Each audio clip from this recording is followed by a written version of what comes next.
Craving a taste of Spain? Today on Bake Eat Review, we are cooling down with Salmorejo, the ultimate Andalusian tomato soup. It's creamy, tangy, and oh so refreshing. Let's get cooking.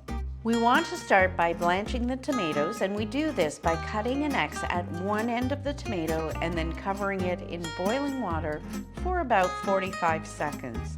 Then we'll transfer it to a bowl of ice water to let it cool down. We traveled to Spain recently, and this is one of the things we could eat that is naturally vegan.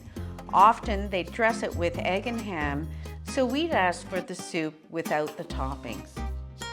Once the tomatoes come out of the ice water, the skin should be easy to peel off. I will also cut out the end of the tomato where the stem was before adding it to my blender. I cut the tomato into quarters just to make it easier to blend. We will be adding the smallest amount of garlic to our blender because raw garlic is quite pungent. You can see it's just a small bit of the clove. I will chop up this small amount of garlic to ensure it gets pureed evenly in the blender. I have a loaf of white bread here, and you can use sourdough or a denser Italian if you like. You will only need a few good slices of this bread loaf.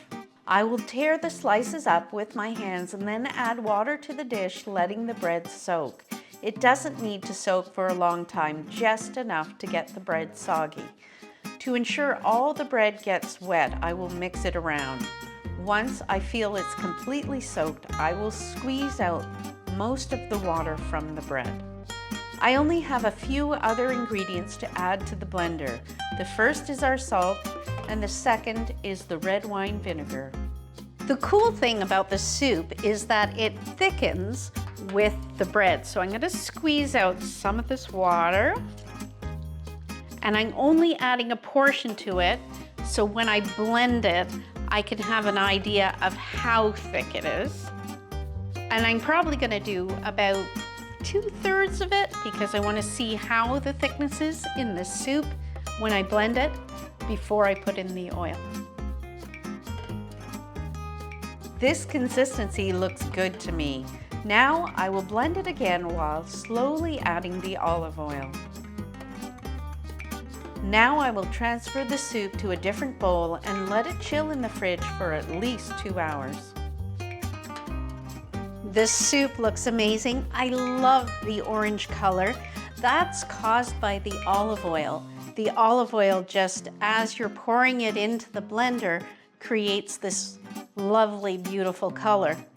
I love the smell of it. This dish, when we traveled, was something that we fell in love with. And when you come home, you crave certain things that you have tasted abroad, and this is one of my cravings.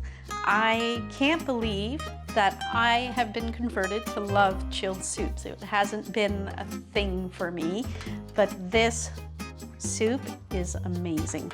I hope that you'll give this soup a try and let me know what you think about it in the comments below.